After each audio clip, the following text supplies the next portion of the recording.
Mr. Wright, bakit mo ako sinampal? Kulang pa yan sa ginawa mo. Kapal na mukha mong magsinungaling sa aming lahat. Gusto mo bang mamatay?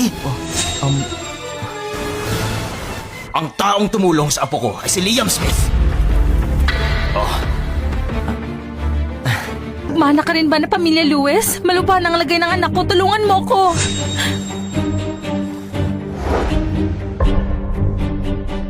Malubhang sakit niya sa dibdib. Susubukan ko siyang pagalingin. Sigurado ka ba tungkol dito? Galing ka ba saan ka ng pamilya Lewis? Hindi ako galing sa pamilyang Lewis.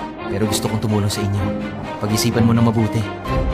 Sige, gawin mo na. Tulungan mo ang anak ko.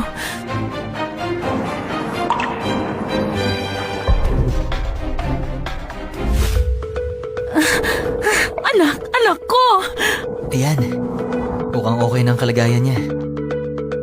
Maraming salamat. Pwede ko bang malaman ang pangalan mo? Niligtas mo ang anak ko, utang na loob ko to sa'yo. Ang pangalan ko ay Liam. Hindi mo kailangan magpasalamat sa akin. Kailangan mo pa rin siyang patignan sa doktor. Dalhin mo agad siya sa ospital para hindi lumala ang kanyang sakit.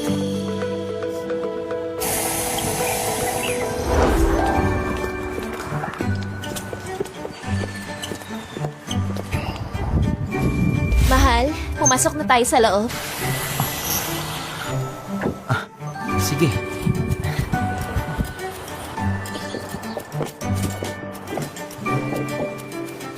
Isabella, sabi mo isasama mong fiancé mo sa birthday ni Lolo. So ito pala ang fiancé mo? Hindi ba halata? Mukhang hindi siya pamilyar. Kilala ko lahat ng mga binata sa Woodville.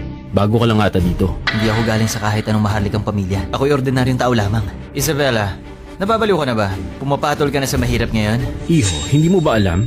Kayo ni Isabela ay parang langit at lupa. Kahit anong mangyari, hindi kayo bagay sa isa't isa.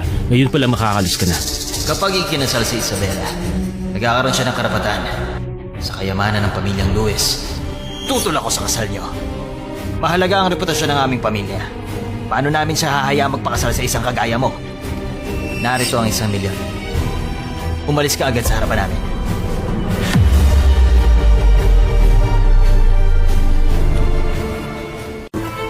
Miss Isabella, sa tingin mo, pwede bang sa akin na lang si Liam? Huwag kang magbiro ng ganyan. Ano na? Kulang pa ba? 1 milyon na yan, oh. Higit pa sa kaya mong kitain sa buong buhay mo. Gahaman talaga ang mga hampas lupa.